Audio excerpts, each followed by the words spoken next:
welcome to another edition of Newsroom here on Canal de English. In the program today, we will be asking our guests what are their opinions on major news topics this week. Top on the debating agenda will be an in-depth look on the cartel of businessmen and women of Cameroon, known in French as GICAM. This body now has a new chair after the demise of its former Andre Fotso. But what will the new chairman of GICAM, Celestin Tawamba, do in a sector where 95% of companies created die 1 year after its creation? The other topic for debate is the loan agreement signed between Cameroon and the International Monetary Fund. It marks the return to the much feared years of structural adjustment programs, which were signed in the mid-80s. Why has Cameroon decided to go cap in hand to the Bretton Woods institution? And finally, the government of Cameroon seems to have realized again the importance of its diaspora. And also, what will this diaspora do currently in Yaoundé, and what will the government, or what is the government of Cameroon expecting from our diaspora? Those who have accepted to be part of this debating program today is Kilian Nuseve, who is a consultant and economist. He's our guest, and our second guest is a journalist. A journalist interested in economy in this country. It is a rarity.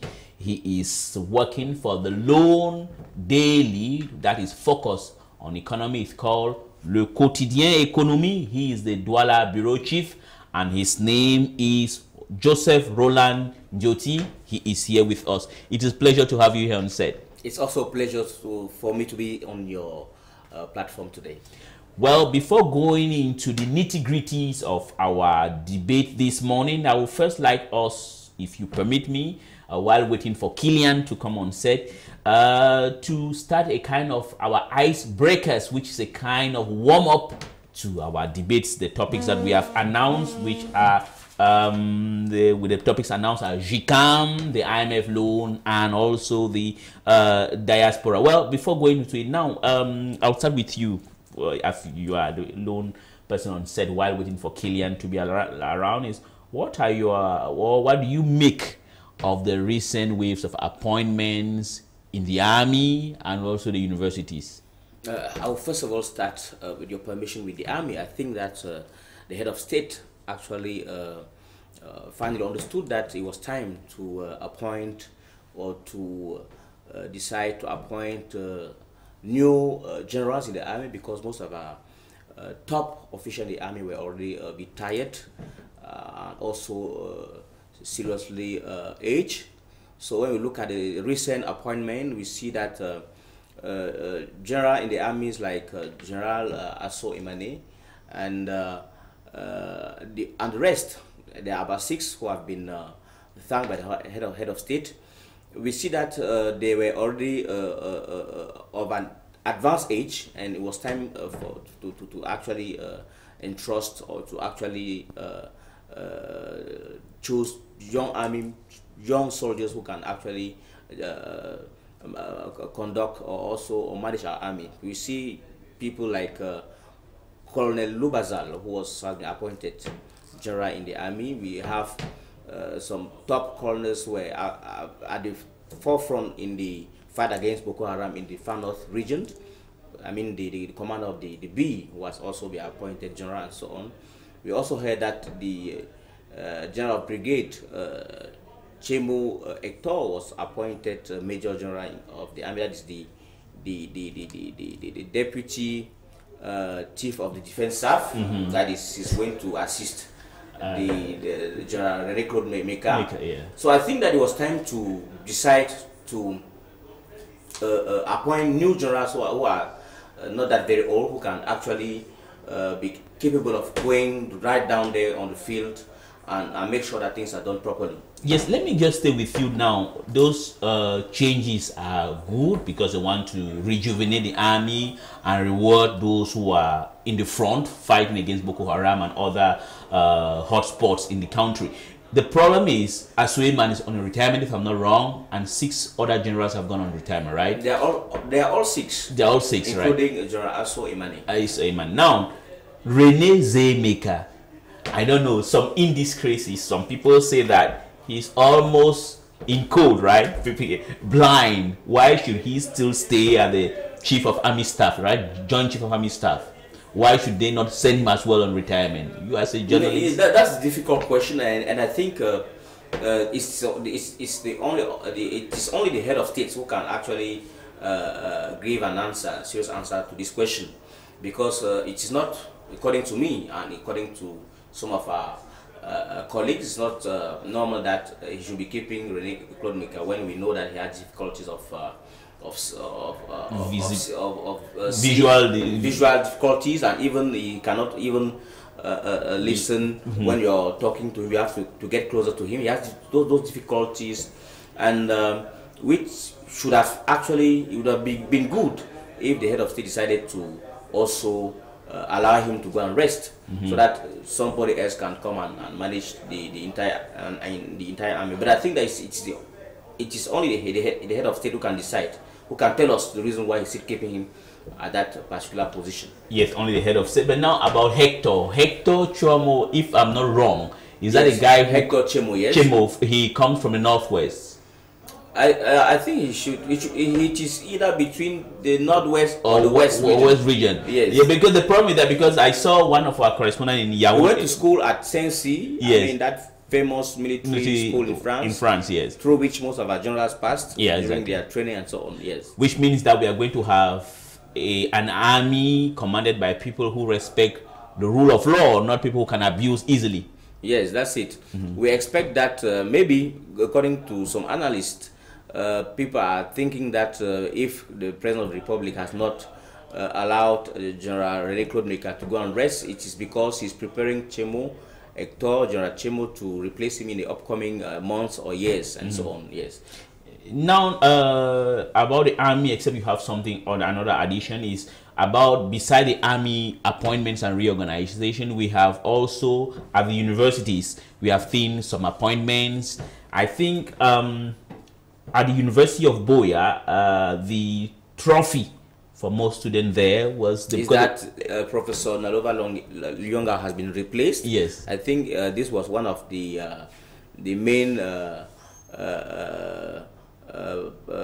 things that the people, I mean the leaders of the consortium, asked that they should replace Professor Nalova Lyonga, because it is her who ordered, as the VC of the University of Boya, who called for the gendarmes to come into the university and beat up students and so on, and rob them and drag them into the mud and so on. So this is one of the victory that could be presented. Yes, but the question, yes, I'm not going to interrupt you, but the question is, do you think that the new man or the new people who have come up at the helms of affair at the University of Boya will be able to appease the situation, because the tension is still there? There's still a simmering tension. Do you think they can help to bring down the situation? Anyway, I think that they ought to. They don't have any choice. They have to work very hard to make sure that there's peace on campus, because we remember that when the Anglophone crisis, because it's not over. The Anglophone, there were still so many problems in the northwest and the southwest regions. I remember that of reading in the newspaper an interview or an article relaying an interview of Professor Jacques Famendongo concerning the problem that we faced at that particular time on the campuses, on the university, in the University of Boya and Bamenda and so on. He was saying that he was not the one who asked the Vice Chancellor to invite the gendarmes on campus and so on. He was clear about that, which meant that he had actually decided to say he has no responsibility what happened in the University of Boya and so on. So I think that they have to work hard. We have to allow them work and see if they are capable of bringing peace in the campus. Okay, now the other question I wish to come on is this Anglophone, the problem on the Anglophones detainees. We have seen their trial postponed again. It seems, if my calculations are correct, it is a 9th postponement, perhaps a record. Why why are these merry-go-rounds of postponement? I would like to stay with you. Why are the reporting or announcing that our guest, the other second guest, Killian, is now on set? Why in your postponement you have this in your understanding or your interpretation, we have this merry-go-round of postponement? I think that it's not easy to gather the necessary proofs against the detainees. It's a political case. It's difficult. Things are not cannot just be. I mean, the necessary elements that must be presented at the level of the court, I think that are not easy to be collected. I think that's one, according to me, that is one of the reasons why we are facing a lot of postponement and so on. To me, I think that at the end of the day, at the end of this case, I think that the head of state would decide to order their release.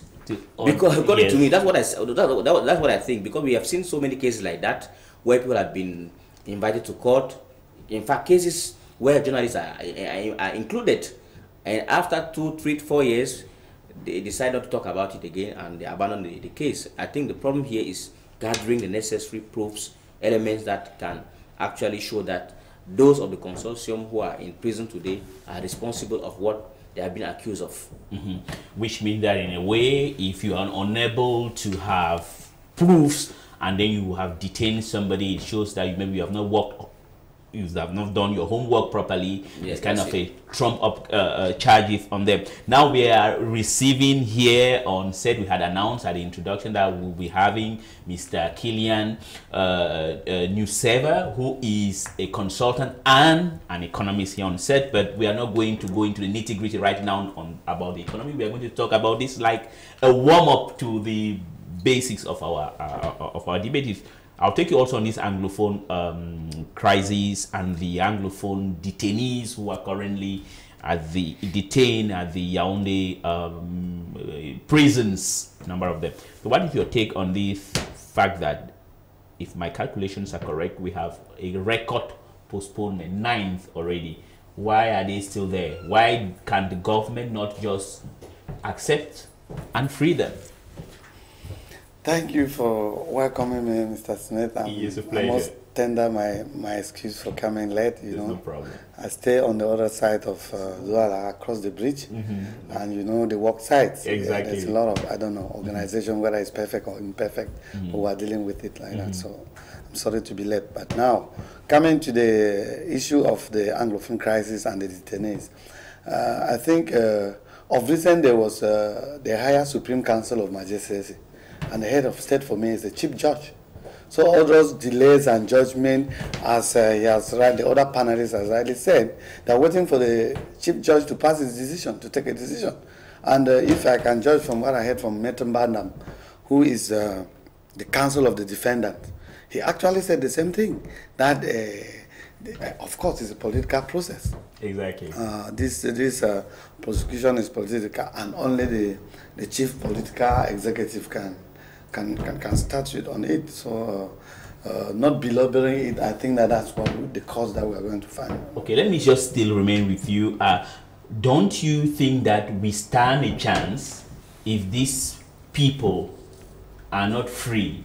We stand a chance of a repetition of a blank here, this time around, better organized in September than what we have experienced, even though there are some, especially the official media made us to think that everything was okay, but at the end of the day we discovered that people were not going to school. Don't you think that the more they are being detained, it is likely that we are going to face the same scenario of no schools in the southwest and northwest regions of Cameroon in September?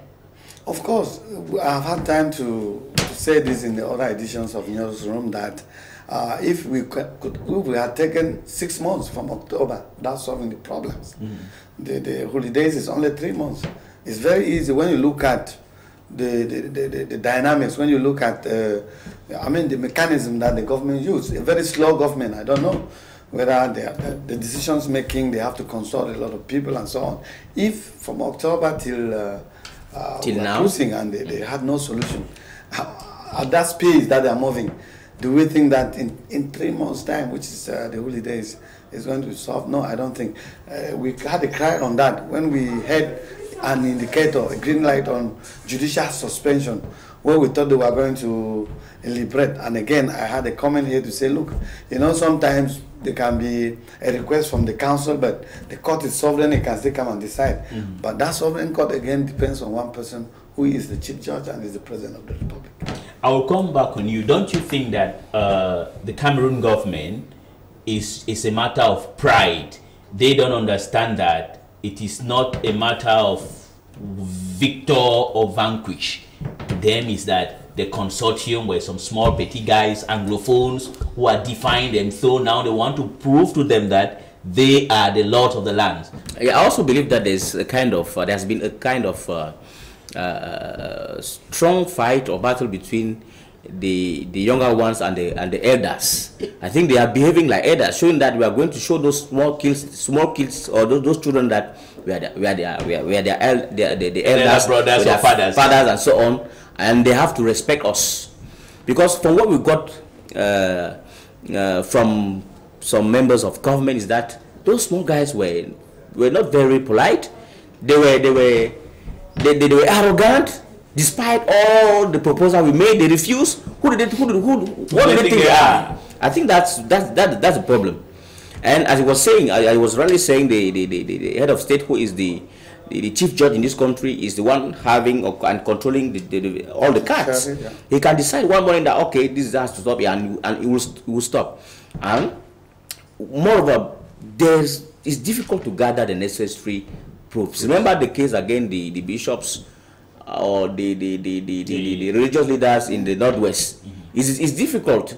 Those two, men who decided to accuse or to drag them to court, some of them are not appearing to court. It's easy to say that this person is responsible of or has been the one or the author of terrorism or whatsoever and so on. And at the same time, you cannot bring the necessary proofs or elements showing that he's the one behind that. It's not easy, because when you look at the charges, to gather the elements showing that they are the one the one responsible of all these things is not easy. It's not easy, especially that their lawyer, who is Julius Achu, is a bona fide member of the Cameroon ruling party, the CPDM. So we find that perhaps that so-called two-man consortium of parents was something teleguided by or commanded by the government of Cameroon. Let's leave this problem and let's try again, just rapidly leave Cameroon. And I want us to go to the United States and talk about an atypical president in the United States. And I must confess, I was a fan of Donald Trump. But now I don't know what to say. Can you tell us, what is this obsession with Mr. Donald Trump at insulting women?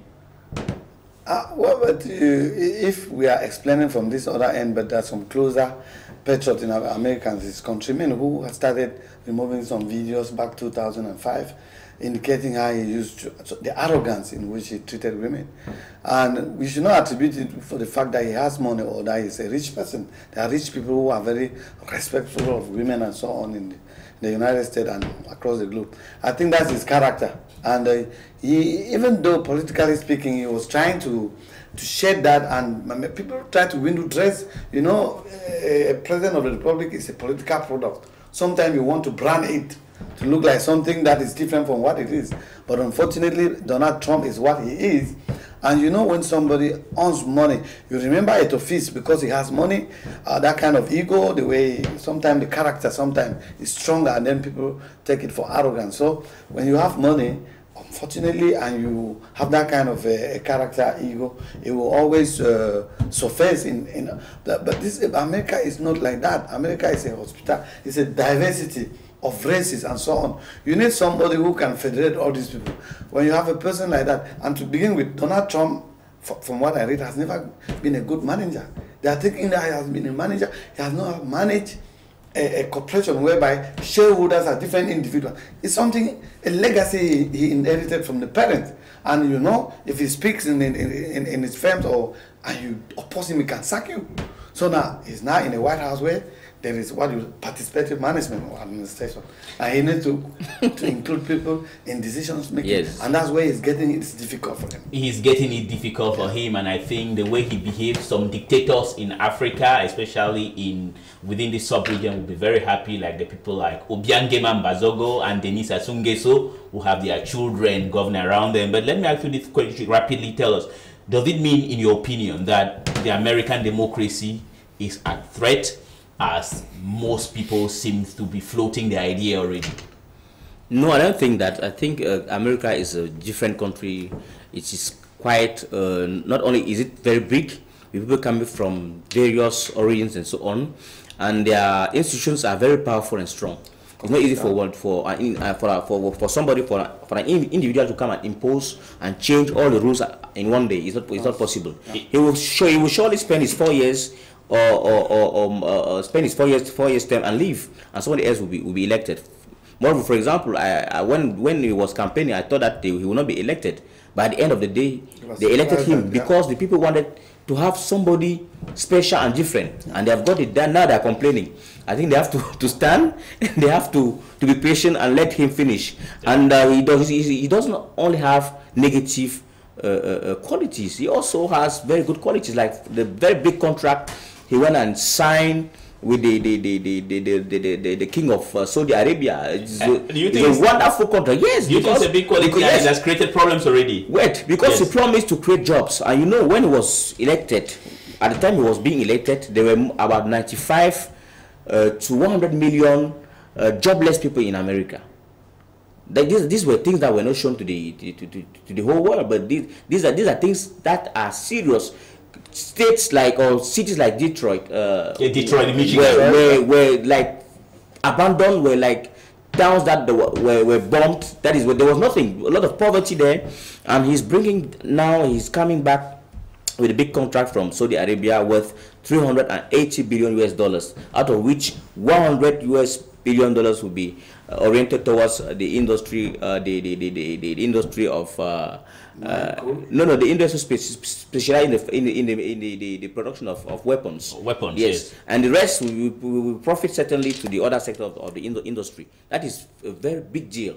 That is a deal that has not been seen in America since more than 40 years. It has not been seen since 40 years. He's a good businessman. Yeah, rapidly, if you have one thing to say. I just wanted to say that in economics, the dynamics are before economics policies are failed, they are in the long run. In the long run. This is still the short run, and all speculations around, they can die. You look at an economic theory of comparative cost.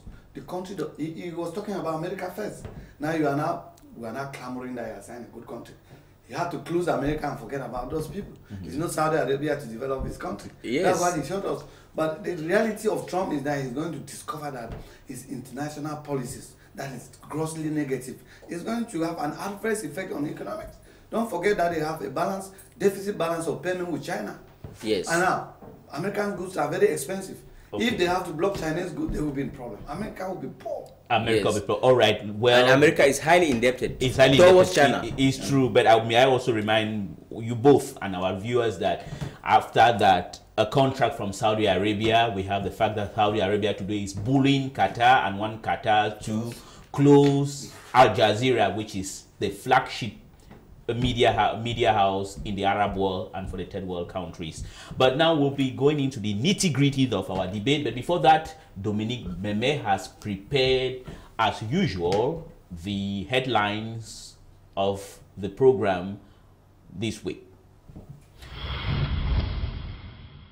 The Cameroon government once again goes cap on hand, receiving $666.4 million, an equivalent of 396 billion francs CFA from the International Monetary Fund, IMF. A loan that barely comes to swell the country's external debts. To the state, the money is to tackle the war against insurgency that has been a threat in the far north region of the country since 2 years ago. Besides that, Cameroon government counts on boosting the economic growth using money from the International Monetary Fund. To some pessimists in Cameroon, corruption, administrative bottlenecks, and poor execution of projects will undoubtedly reduce the huge sum of money to nothing at the end of the day. A prominent business tycoon, Celestine Tawamba, gets to the hem of the cartel of businessmen in Cameroon, known in its French acronym as GICAM. After several months of vacancy created following the death of André Fosso, the ex-vice president of ICAM gets to the highest decision-making body in the domain of private economy in Cameroon. With the slogan GICAM in action, GICAM new executive plan to write a page of history by reducing the mandate henceforth from 4 to 3 years. How will the new executive tackle the burden of economic partnership agreement signed by Cameroon last year is the million-dollar unanswered question. They went hunting in foreign lands, now they are back to sow the seed of their labor. Cameroonians living in other countries converged on Yaoundé this week with a major intention to cajole the Cameroon government on accepting to improve the business climate and pave the way for real investment and job creation.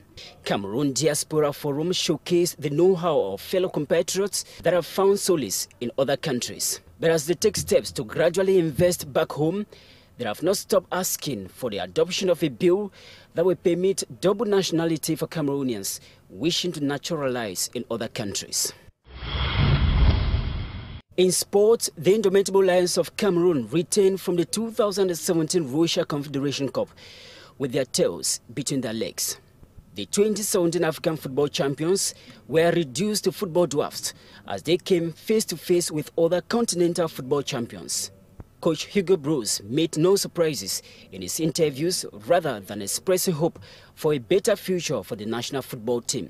2 goals scored, 6 conceded, and a single point to their credit summarizes the performance of the teammate of Captain Benjamin Mukanjo.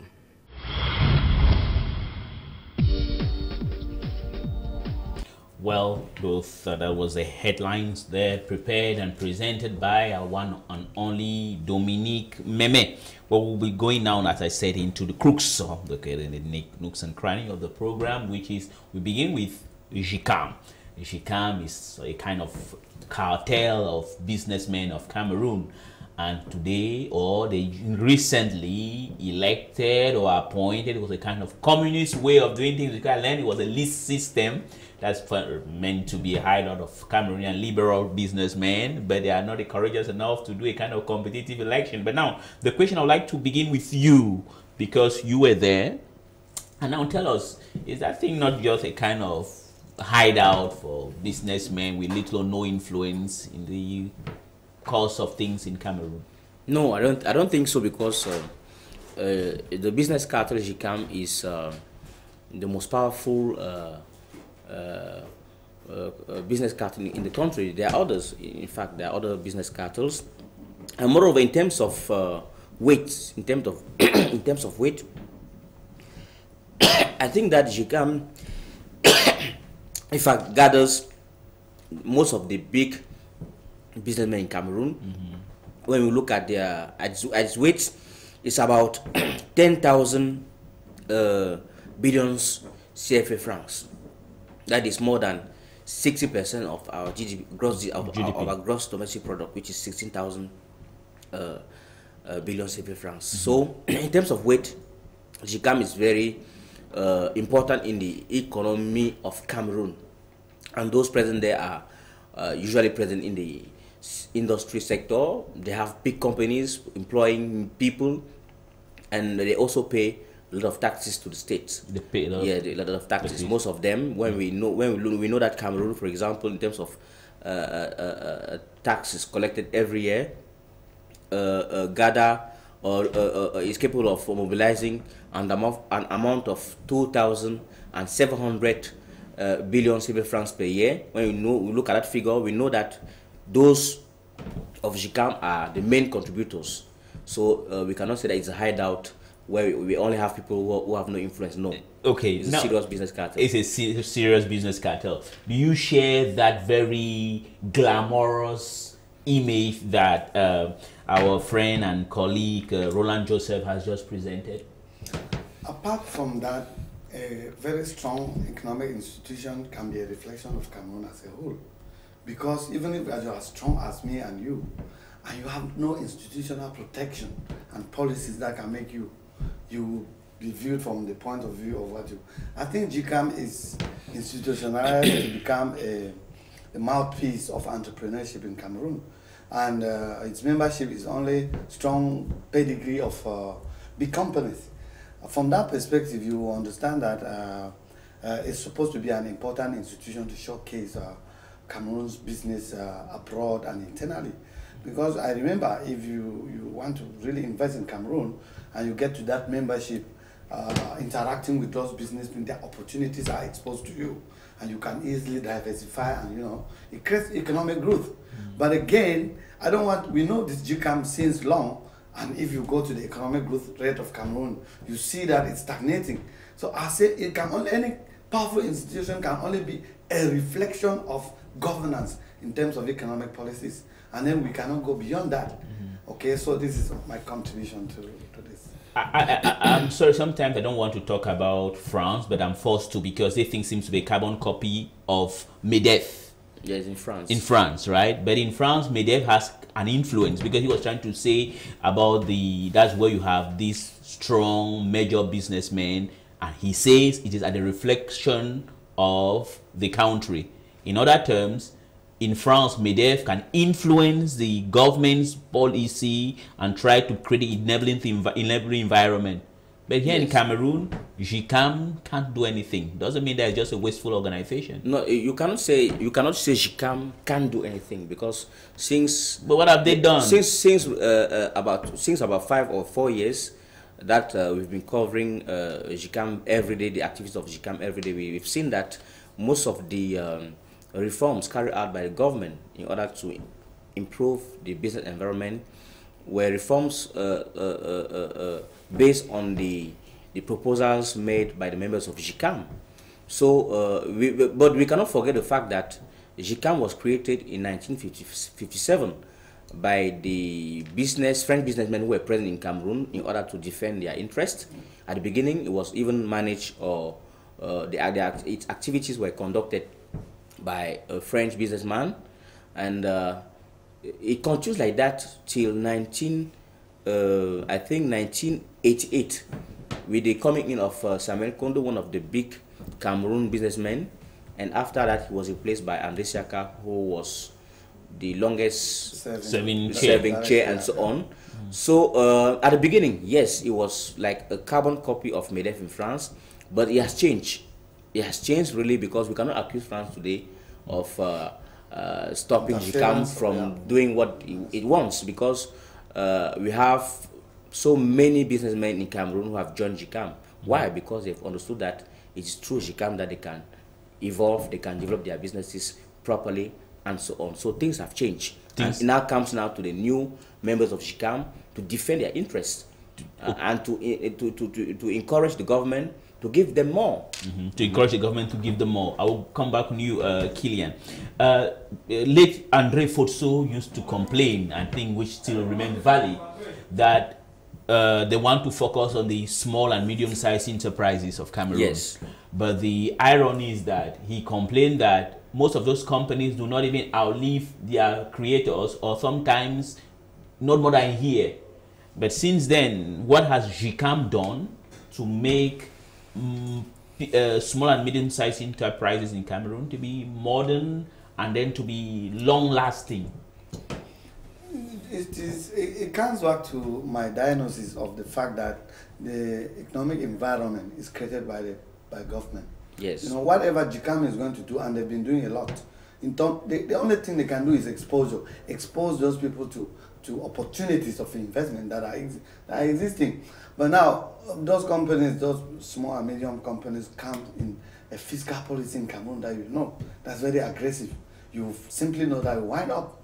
If you know the interference of sometimes politicians, politicizing business and so on, it's a walkthrough that's why GCAM has some of the problem. At the end of the day, you cannot become economists that you want economic sovereignty against the politicians. You will be at war with them, you'll be in problem.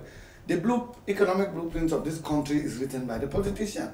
And sometimes André Siakam and the rest complain that their contributions sometimes were never completely taken when we were making economic policies in Cameroon. So you understand that they are not a super state. They are simply a counseling economic institution recognized by the government, just like the government of Cameroon has signed some international charters that they don't respect and so on. And you understand that it takes a political will for things to be perfect. And I want to add, if you, with your permission, Yes.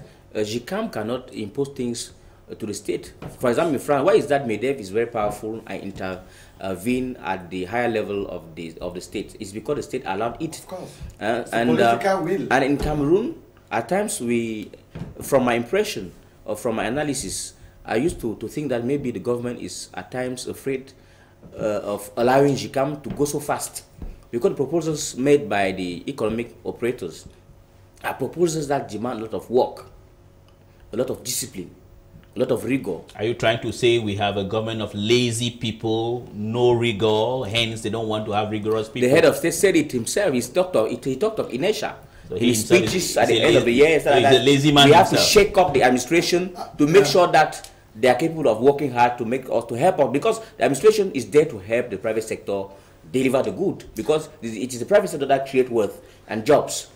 And another fear is the fear of complete liberalization. Yes. The policy of the head of state, which is communal liberalism, there's an invisible hand, because the private sector being, if it creates a mechanism for economic growth and the politician does not have a grip on that, I mean, you know, their income comes from unfortunate or on the table transaction that let me stay with you, Kelly, and I'm sorry yeah. to intervene, to interrupt you. I really like when you brought up that his book called Communal Liberalism. Yeah. Can you conciliate when someone says communal? Doesn't that sound communist? Is there a way to merge a kind of hybrid communal and liberalism? Isn't that a kind of strange? No, it's just like in economic theory, those ideologies, they always have the extremists and the middles. I mean, you can have like liberal Democrats and Democrats. You always have to strike a balance, a midpoint, because in fact there's no pure capitalism. There must be a dose of socialism or a dose of communism to ensure that they have nots. Of course, the economic theories that drive towards the capitalists, that they want to draw the lazy people, because he who works has to earn. But at the end of the day, they see the lazy people, there are mechanisms that have to accompany those who have not, so that they can be able to come there. And that's where the communist and the socialist aspect. Communist it was too old, and today we're coming, we left from communism to socialism, and we're going to the liberal Democrat and democracy, which means that we recognize the fact that the market is the sole creator of wealth, or the rich people, and the multiplier effect can only come when you have. But how do you draw those who does not have to come in that vicious cycle? And the best strategy, yes. And the best strategy, according to me, to ensure that economy is properly managed and also help create a lot of wealth, is the strategy put in place by China, because China internally they are communist. Politically, they are but communist. Outside they are aggressive, they are highly capitalistic, and that's a form of in fact, I think they made a mix-up of capitalism and socialism and communism. They're integrating the market system in their communism. Yeah, which means they are keeping the precept so that the price should be an indicator. An indicator that is going to drive exchange. Not pegged by communism, because you have to distribute. Today, there's somebody who have to spend something in China in order to get what he wants. And that's why we are recording a very high number of billionaires in China today. Okay, let me stay with you. We had a chat which I think is something we said it off record. We're on the SNGC website, forum. Yes. Forum. It is kind of, now there's the thing. You said it is a Cameroonian organization. I now understand where the problem comes. It was created by the French at the beginning. 3 years before the independence. Yes. Why is it that you don't have Anglophone, and you have Anglophones in a whole show, but why is it that you don't have a translation into French, into English, and they seem to be only tilted toward France? Yes, I think that French. I think that you are right when you say that when you denounce the fact that we don't have documentation nothing in English, yes, and it should be bilingual. I think they are going to adjust that, because we had that talk with them. They are going to adjust that. I think they are obliged now to recruit a translator in English to make sure that the documents that will be produced and sent out to the media and to everybody are both in English and in French. Okay. But secondly, yes, concerning the Anglophone occupying very big positions and so on. But we think that in the executive council of JICAM or in the executive bureau, we have Anglophones. We have the general manager of the CDC, and moreover, moreover, I think that JICAM being a private institution, private structure, decisions are made by businessmen, and you will not allow. I think rapidly yes, because there's this debate between those who are industrial. I mean, those who are manufacturers, yes, and those who are just working like employees and so on. There's that debate that a manufacturer will not allow his employee come and command him. Okay, so an employer. That's the problem with JICAM. Yes, they do not want people who are employees to come and command the bosses. CEO, yes, and when you look at that, you see that the Anglophone tycoons in the business sector are not many in JICAM. You have people like Babadan Pulu. Yes. He doesn't even attend. He doesn't come there. He's very busy. Or the he has a general manager. He has a general manager who is a French-speaking Cameroonian, Mr. Boubal, who manages all his companies and so on. He will never come there. They are very busy. And you have others. You have Chief Tabetando of Euro Oil. He will not come there. He's very busy. He's a politician. Okay. And whereas he is a member of JICAM, because being occupied position means that you have to sacrifice yourself to serve others. Okay. People are not ready to abandon their various activities to come and work there and so on. All right, so we hope that Celestin Tawamba, who is fluent in English, will try to make English to be part and parcel of JICAM. But can we blame them when you have the Prime Minister of Cameroon, Philemon Yang, who hardly speaks English in public? Because it is really a shame to have the Prime Minister of Cameroon, who inaugurated recently the what they call Multiculturalism and Bilingual Commission, but yet he is not an advocate. He doesn't promote English himself. So we can always blame the Francophones. But we are going to, before we go back to, we come on to our second topic, which is the IMF loans. Let's now watch together the press review presented and prepared by Dominique Meme.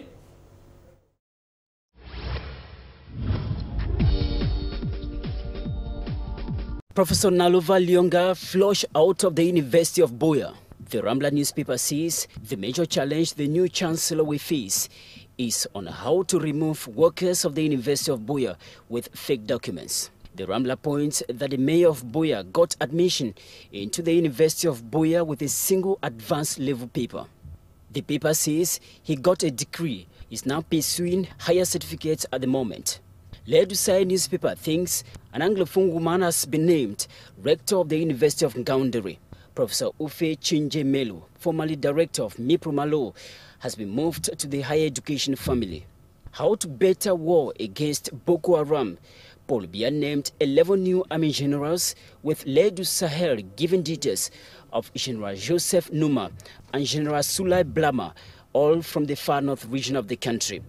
As the new army generals prepare to take service, the Star newspaper observes that a total of 15 suicide attacks have taken place in the far north region of the country within 10 days, killing dozens. Teachers' trade unions are giving tough conditions for school resumption. The Post newspaper writes that the teachers have been rubbishing measures taken by the government, all this while to resolve the Anglophone problem and ensure that school resume this September. But the paper equally questions the whereabouts of the firebrand Southern Cameroon National Council leader Mfo Ngala Mfo. The paper says his last public appearance was 3 months ago at the Nkwem Baptist Church in Bamenda. A retired civil administrator in the southwest region of the country has packed into a 2-room market store in Edinau. Ekumba Basil, former divisional officer, has no living place and has therefore taken rooms at the Edinau market. The Star says the mayor of Edinau confirmed having given him a room in the market, but is surprised that he has taken 2. Another civil administrator still in service has accused elite of Meme Division of trying to bribe him with food. Shambalena Ntu Ndong, senior divisional officer of Meme Division, made the declaration while addressing the population of Kumbatu.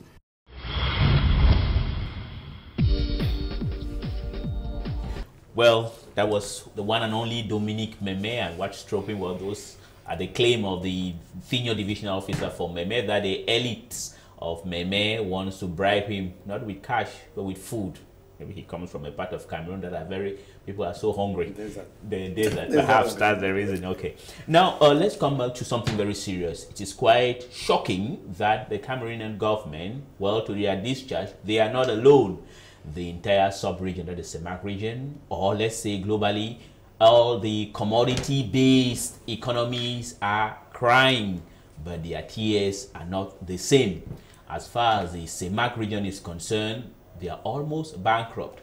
How can one explain that a country like Chad, that since its creation in 1961 got a whooping, got lump sum of money between 2009 and 2014, but now they are bankrupt? At that time, when they were very rich, they even went and even hired, I mean, bought some loans from Glencore, and they were doing everything. And how about Equatorial Guinea?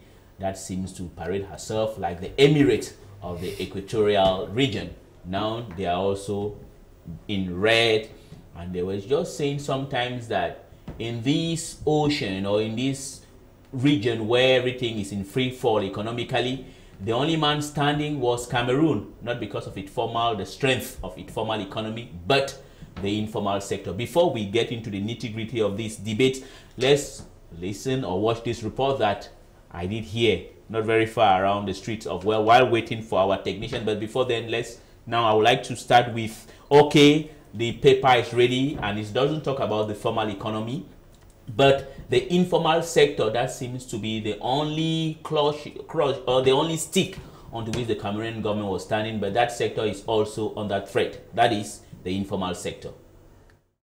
CEMAC region is undergoing acute economic crisis caused partly by the fall in commodity prices globally. However, within a region whose economies are in free fall, Cameroon has the largest and most diversified economy, which has withstood the shocks better than most. The factor which helped Cameroon to better withstand the economic shock is its informal sector. Sadly, even the informal sector is currently under threat, and where it is visible is at the Rue Sylvanie, a busy street in Akwa, a neighborhood in Douala. The street used to have people milling around and patronizing the various makeshift restaurants and petty traders. Today, all traders around here are complaining. The reason is that we don't have more customers like before. Before we used to have a lot of customers, but these days things are really hard.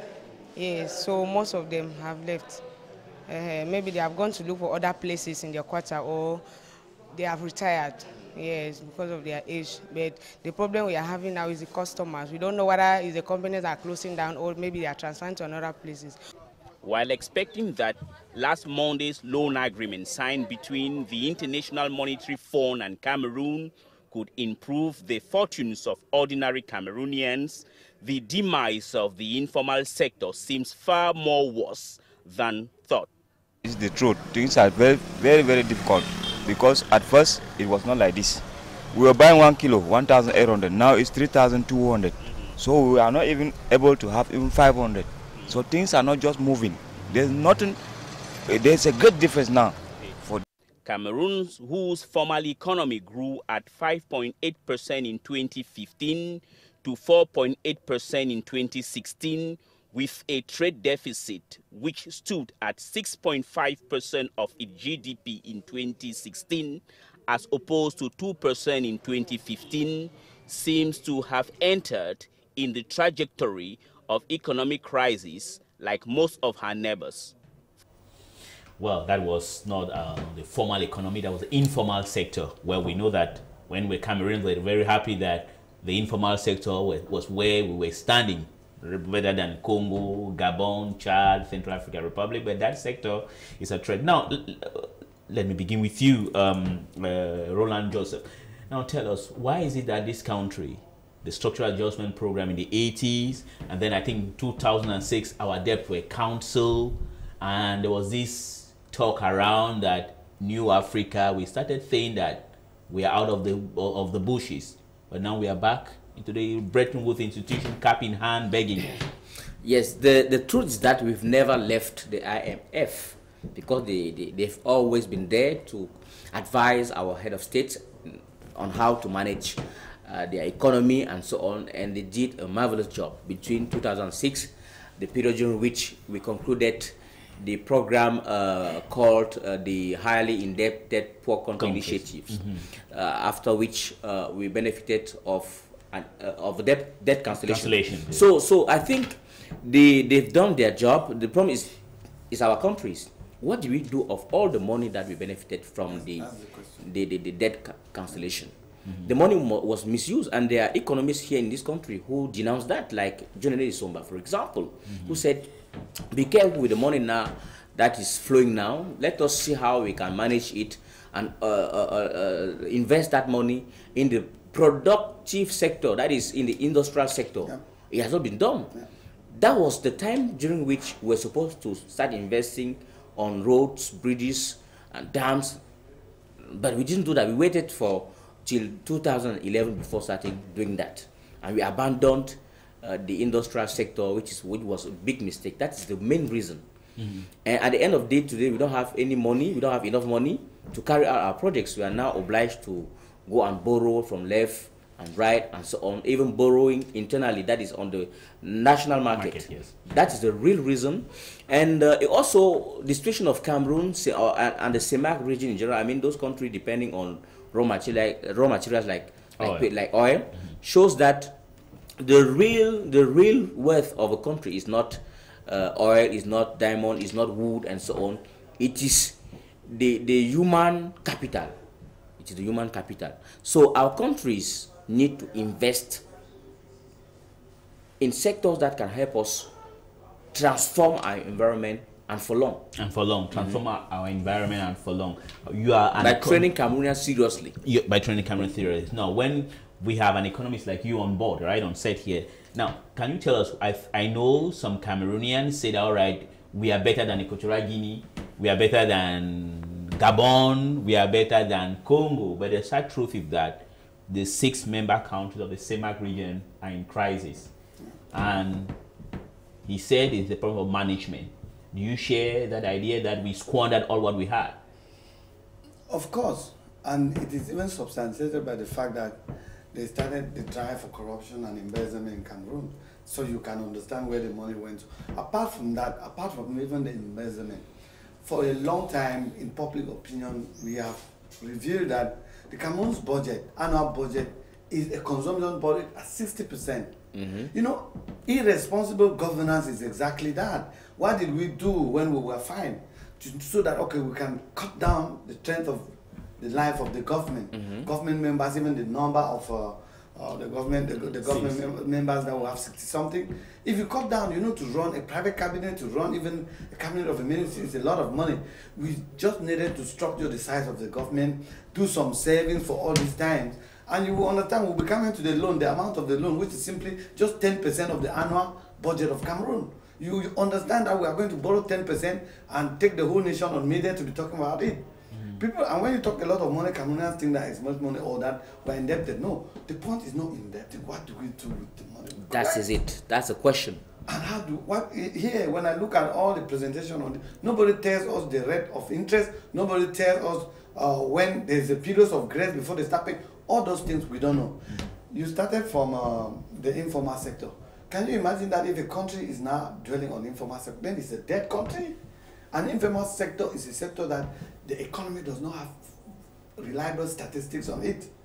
If people are putting money under the table, holding, and you are under their beds, mattresses, and so on, how can you integrate that into the national income? How do you integrate that? So for me, and that's why the diagnosis that the lady was trying to make, she doesn't know what has happened, the customers has gone, but it's simply transformed to the problem of inflation and high prices of the raw material, the input that they use to produce the installation services. I mean, prices of oil, prices of oil. And that's the cry that started in 2008. So there was an apparent indicator that we were going to reach where, I mean, people prefer sometimes in their homes to go back and you come and hold your stomach, go and eat back home. They're not going to those kind of places. They become more dearer, expensive for us because the taxi fares have increased. our pockets are all empty. Exactly. And one of the indices that we are really facing an inflation, which is not a joke, is that when you go and you take a taxi today, you must inform your taxi driver who always tell you, I don't have change. Yeah. Which means that the inflation is really, they said I think officially that 6.5%. It's a serious indicator. When you don't have change Yeah. in an economy, means that there's no money. It means that the money is drying out. And the report you make is very good report, because people we call industrials and so on. I mean, those who operate in the industrial sector or the formal industrial they start like this from that level. Yes. That is, for example, that the man who was selling roasted meat. Roasted meat, yes. He is a junior industrial, because he went he goes and buys meat, raw meat, and he comes and chopped it off and roast it and sell. That's how he starts. Because if he's encouraged, with the upcoming years, he can be able to produce meat in sachets and with logos and so on, and like be capable of making sausages and everything. Yes. And every time that there is an economy is in a difficult situation, it can be seen from those small people, from those small traders and so on, because the number of customers goes down immediately. It can be seen through the transport sector. You see people like taxi drivers who are not capable of having customers. He can ride from Bonamusaji, for example, to Bonanjo without being able to pick up 4 or 3 people, because there's no money. People don't have money to move about, to move around. So these are things that are very are clear indications that things are not working. But as I was saying just a while ago, why are we in this situation today? That's a question. The situation is that we did not manage the money we benefited from the highly indebted poor country initiative with the debt cancellation, and secondly, the money coming out of our raw materials like oil and so on was also not properly handled. And thirdly, things are very difficult as far as Cameroon is concerned, particularly because also because of the war against Boko Haram, which we started waging since 2014, and it is taking a lot of money. It has not been published, but according to what I heard that during the first year, between 2014 and 2015, after 1 year of war in the Far North region, we spent more than 800 billion CFA francs. Now let me ask you a question. According to what I got somewhere. Yes, please stay with the idea you have. Don't get lost. Do you think that the crisis that is affecting West Cameroon will invariably have a negative impact also on the economy of Cameroon? Yes, but not at a large scale.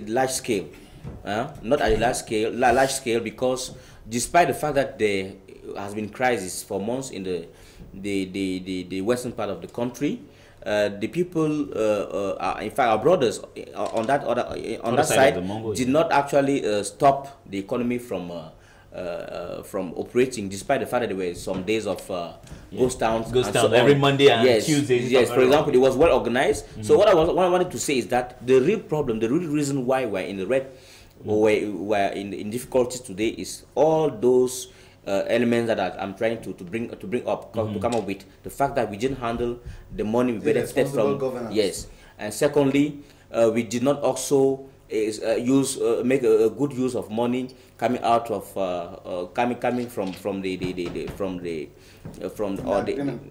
highly poor indebted countries. Not only it, but also the money coming from oil. Oil, yes. We make money, and also because while we're deploying some of our projects of infrastructures, we decided to launch so many projects at the same time. We were not obliged to build 4 to 5 bridges at the same time. We should have beginning by building 2 before passing to 3 bridges. I mean dams. Okay. For example, yes. And we are also building 2 stadiums at the same time, which is very heavy. I look at the amount. The amounts are very important. Whereas we should have divided the money into 2, sending one part of the money towards the building of stadia, towards the building of dams, roads, and so on, and the other part of the money towards the industrial sector, so that people can produce goods that can be sold on the markets. This would have helped us stopping the trend. I mean the fact that our country still depend on import, that is on goods imported from other countries and so on, where we can produce all those things here. Okay. For example, rice, fish. In fact, everything that we consume is imported. Yes, imported. Brilliant. Now, let me come on you to you, Killian. Now, let's talk about this loan agreement. I heard you somewhere complaining that it's just 10% of our GDP, of our budget. Yeah.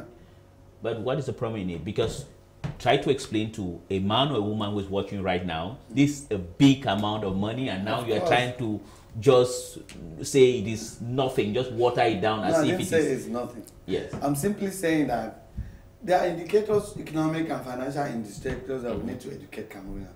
This is a role of why we decided, some of us as opinion people, to come on the deck. Because some of this information is hidden, and when you hide it, you dramatize it.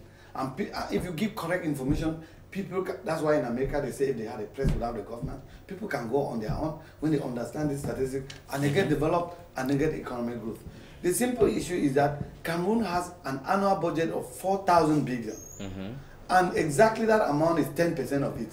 It's 406 billion. Yeah, yeah, and that I just approximate to 400 billion, but it's 390 something, and that in our country, what we are talking about, if you can do a well-planned and responsible government that is not reactive and proactive by planning the future, it means we would have seen this, that there will be rainy days ahead, and we start doing savings.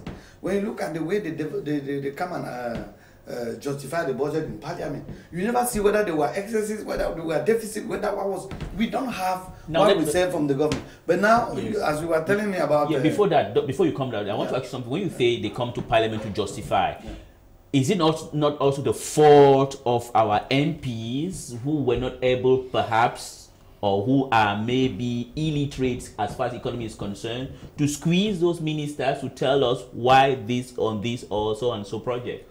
The thing I've refused to do in Cameroon is to put the chariot before the cat. Yes, the cat for the ears. Yeah, because the point is that the political system is that the way that those MPs will never do anything.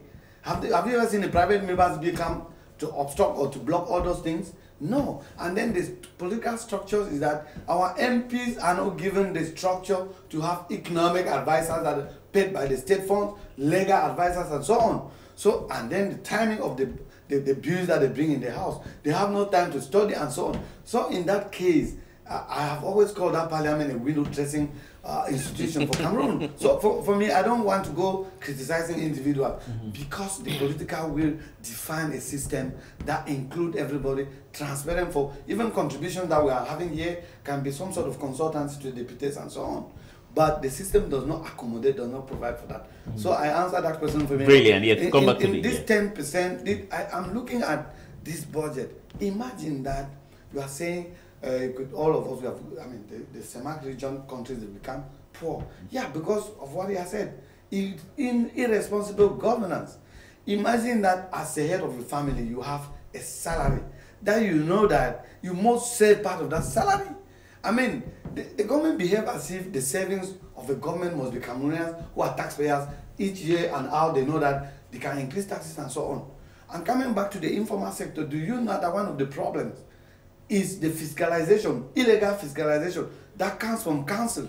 Because when the only law that should make taxes should be from parliament. Make it very simple. When you say fiscalization, I want that those people who are watching us at home to be able to know what is fiscalization. Yeah, this is a tax platform, the taxation, the heavily taxes, different types of taxes that constitute the income of the doubling country. Of taxes. No, when the tax law is sent to parliament, voted.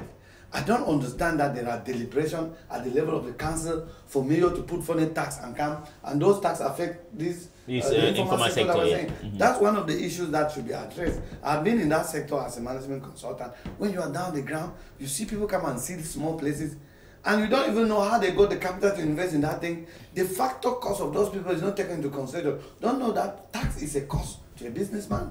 Tax is a cost center to a businessman. When you come and impose taxes in a situation where sector where the government was supposed to support it, Yeah, especially when you impose tax. You know that you're in trouble. That's from that perspective. And I know that there are people in this country, economists and people, I'm not the only exception, that know what is happening. But the point is there any political will to solve this? Is there any political will to solve? Let me come back to you now.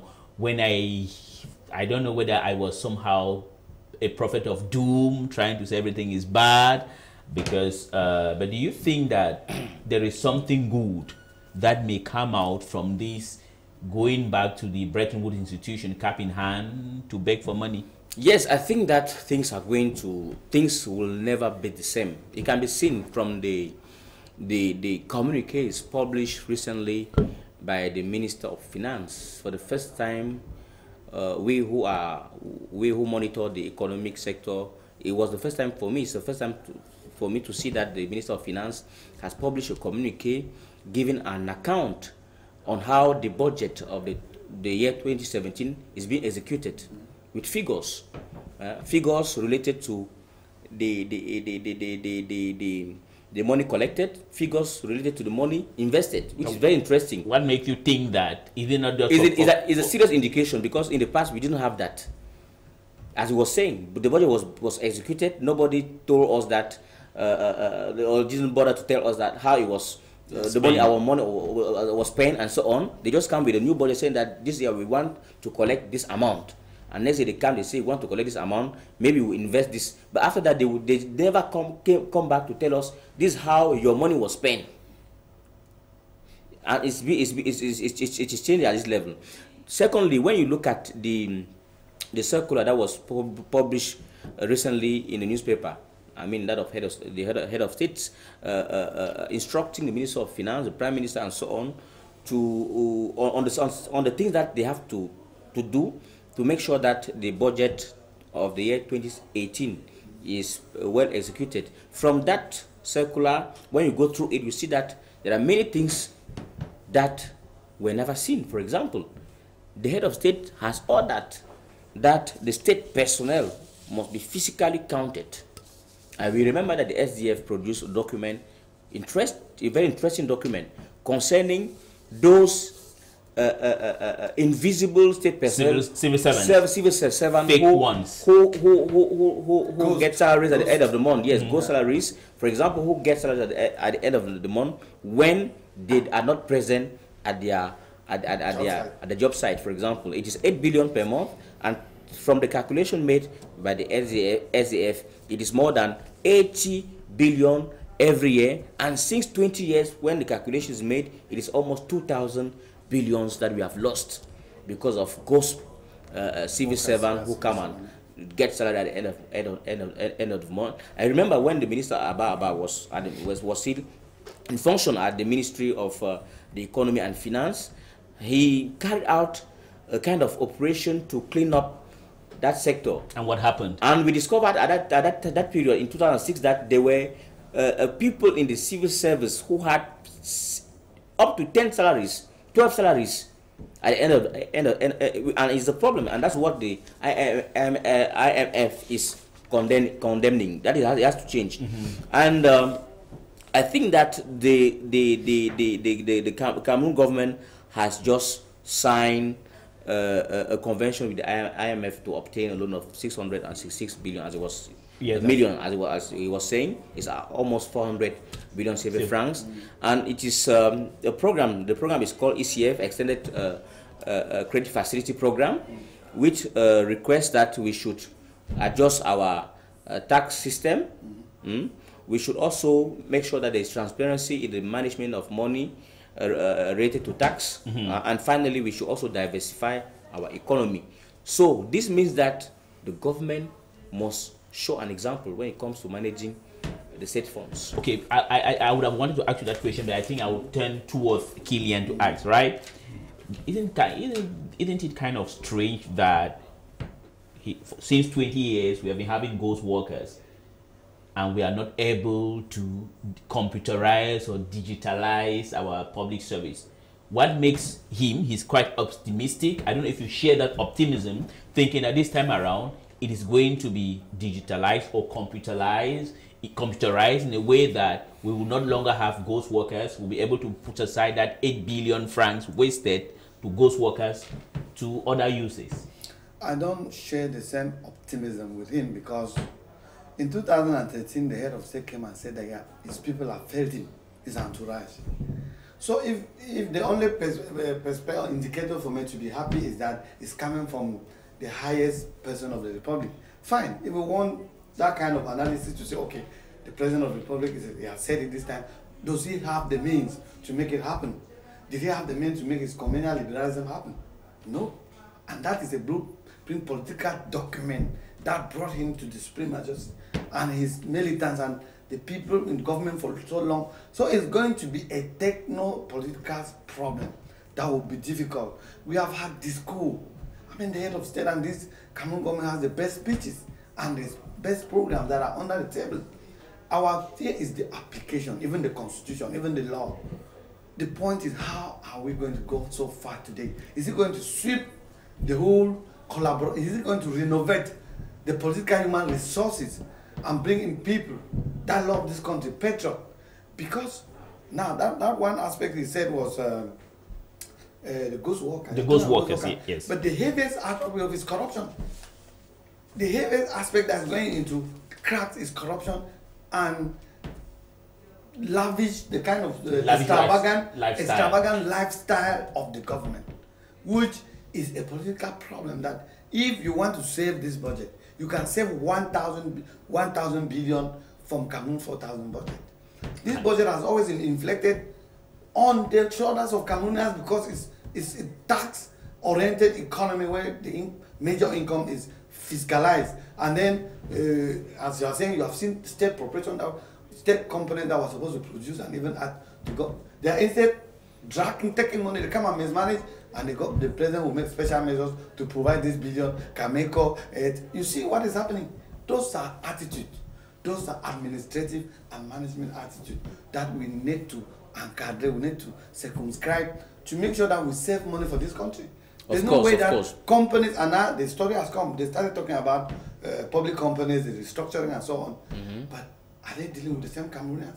We need to put hammers on top, on the heads of the people to know that this country belongs to the other people who are out there and crying like that woman who is struggling to do her business and she's not seeing customer because the purchasing power of Cameroonians is going down. Okay, I will come back to you too, because it's good to do criticism, but it's also very good also if you have some solutions to pose. But let me come back to you. When they talk about this structural adjustment program, are they not, don't we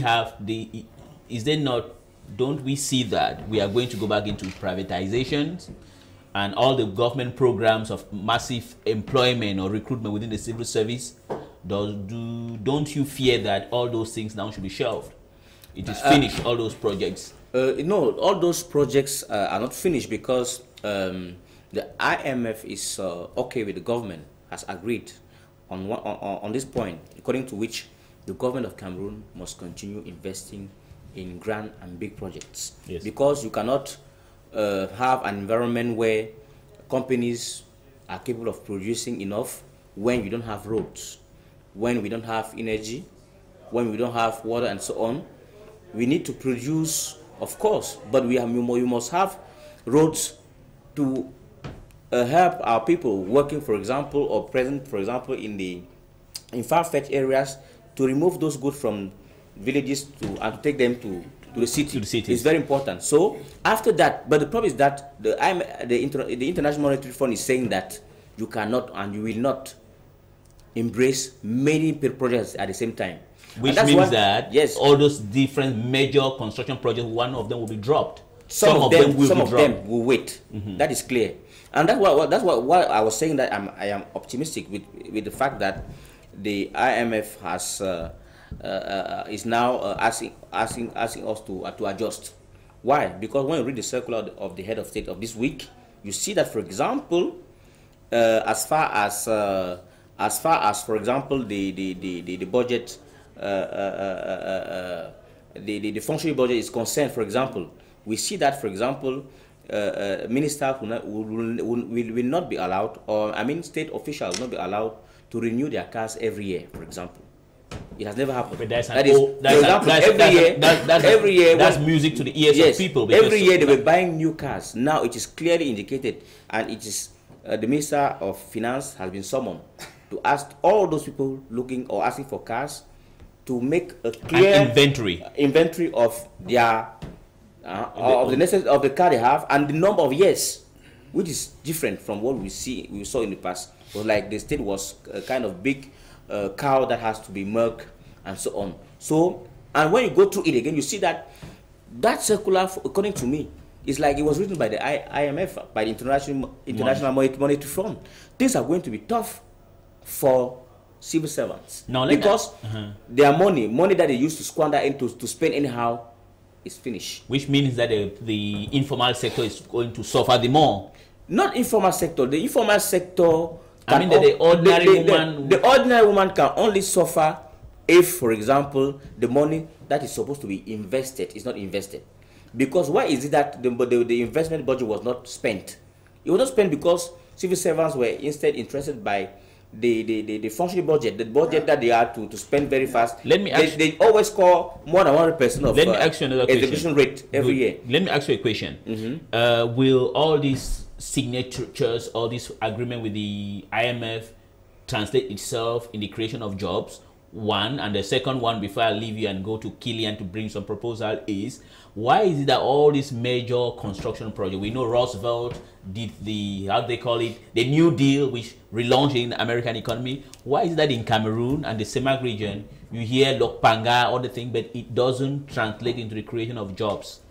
Yes, because a dam is there to make sure that we have enough energy, even temporary jobs. If you have enough energy, the woman selling food will have sufficient power to produce, to work.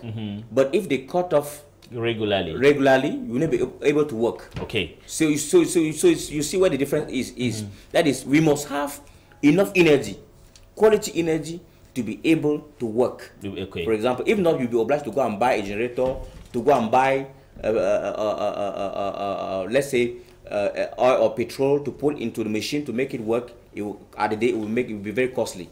Whereas if we invest at the level first, at the end of the day we'll be able to work. Second, the other thing I wanted to say is that this extended credit facility has 3 objectives. The first thing is that Cameroon has to make sure that not always the same companies pay taxes. Everybody has to contribute. Everybody. Secondly, yes, why? Because it is why they always talk of fiscal tax agents being very aggressive towards economic agents or actors. Just because this is the only people who pay, and every day tax inspectors are there every day. So they want to increase the people. They want to increase the number so that everybody contribute based on what we are really doing as income or as benefits and so on. And secondly, rapidly, the second thing is that the second condition is that for that 400 million to be used properly, the money coming from tax collection or from taxes has to be managed with transparency.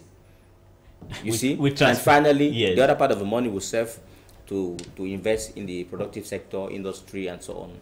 I see you are very optimistic, but a country known for its corruption, I wonder how... No, the reality is there. How transparent that money is going to be managed. But now, before you give us some solution rapidly, before we go to the third and final topic of debate this morning, is the government itself not kind of contradictory? This open trade agreement with the European Union, hasn't it also amputated a source of finance for the state? No, when I went from the beginning, we thought that agreement was really a bad agreement. Apart from unscrupulous governance, let me tell you, there are economic measures that are always good. That agreement was meant actually to target some sector, some products that Cameroon, in the theory of competitive cost, you don't have competence in all the domains. For example, to industrialize, we not get machines, we not get that. That APE agreement was only to guide us to those products that we don't have the capacity to produce in Cameroon. But the point is that all the ministers and people are always agents of production. They are shareholders. I mean, the conflict of interest and so on has never been punished in Cameroon. The reason why these measures don't work is that these people, decision makers, make decisions and come to be investors. And That- at the end that's of the the problem, day, yes. that is a serious problem. And that will be one of the solutions if they want to be serious. Exactly. So it's a governance problem. And the solution. Now, before I even come, I wanted to look at the loan. The loan is a 3 years deal. 662 billion. Millions, $666 million million dollar. US dollar, which is 400 billion CFA, which is 10% of the annual budget. Modalities for payment is that the first installment is going to be paid in installment. And the first installment is 171 million US dollars. which should be available as soon as possible. You know, the year is already Going to an end. going to an end. And you know, Gabon also got on the same Monday. Gabon got 642 million US dollar, which is less 24 million Cameroon. So we are almost. But Gabon, look at the size of Gabon. How many hundred million people? Very small country. Very small country, and is indebted up to that level. So, and the clear communication is that Cameroon's indebtedness quotient is 70% of the annual budget. We, as of last year, we were on around 20. That's in financial terms, we can indebt to 70% of our annual budget. And the indebtedness is just a quotient because you spread all the repayment over a number of years. But we are not there. But I always cry the irresponsibility of how we use this money we take. Because when you spread it over several years, it's on the shoulders of Cameroonians. And now, the question is, as in the I work in the financial institution. He has spoken about the measures and so on, and some of them are micro, because when you talk about cars and so on, the other aspect of expenditure of the public consumption is what is the traveling of ministers with their relatives. It goes extend to other other extension of government bodies out of their own day. And you look at things like what is it that they are playing football in Russia, and the ministry has to send people and pay from the government budget? Those are things that they have to look at it. Yes. Those are the solutions, as we are talking about the solution. Yes. So, in fact, as a banker, I wonder what is the interest rate. Because if you look at 600, it is around. It is the interest rate is almost nil. According to what we got, it is rapidly close to becoming 1%. 666 million US dollar payable for 3 years is an annual payment of 222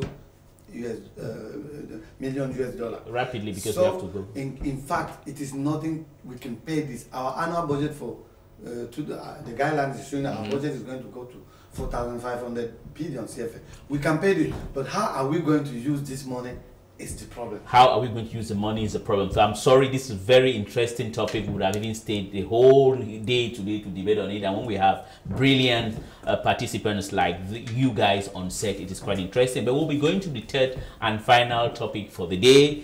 At a long last, the Cameroonian government has discovered that their diaspora is important. The acrimonious nature of the government of Cameroon with its diaspora seems to have been abated or shelved. Before anything, let's listen to this report by our Yaoundé bureau chief. Ils sont là, par centaines, répondant à l'appel des organisateurs de ce forum et du gouvernement qui y attache du prix. Ce sont les membres de la fameuse diaspora camerounaise, vecteur de croissance. Au Cameroun en particulier. Well, there's no problem. This is an example that we are in a bilingual country. That report was in French. But now, rapidly, because we have the time left for us is really reduced. Now, Kilian, I'll stay with you. Do you think that the government of Cameroon has, at long last, buried the hatchet with its diaspora by inviting them here for a diaspora conference? It is still a show business because it has to be accompanied by institutional regulatory measures. You know that the preconditions the guys are putting behind is that you have to give us our dual nationality and give us a right to vote, which we did not have. But I want to say that our government is late. This should have happened a long time ago. If we have really control of the financial mechanism in Cameroon, you will understand that in international transfer, you can get the volume of operations of money that is sent from abroad by Cameroonians living there. And that indicator alone simply means that we should have been done this earlier than today. So but now, it's better late than never. But what I'm not simply saying is that we need to give them, I am an advocate of sovereignty of the economy. And the sovereignty of the economy is when the citizens of the country control the economy. You saw what happened in Cote d'Ivoire. All these things were given to Bollorès and the rest. They can grip us one day and send us into a political turmoil. And I'm very happy that if Cameroonians that have their fatherlands can come back and invest, that will be a very big progress that we're taking. So the only thing is, are we going to get an investment code that is going to favor them? Are they going to pay the same TPRCM or those taxes?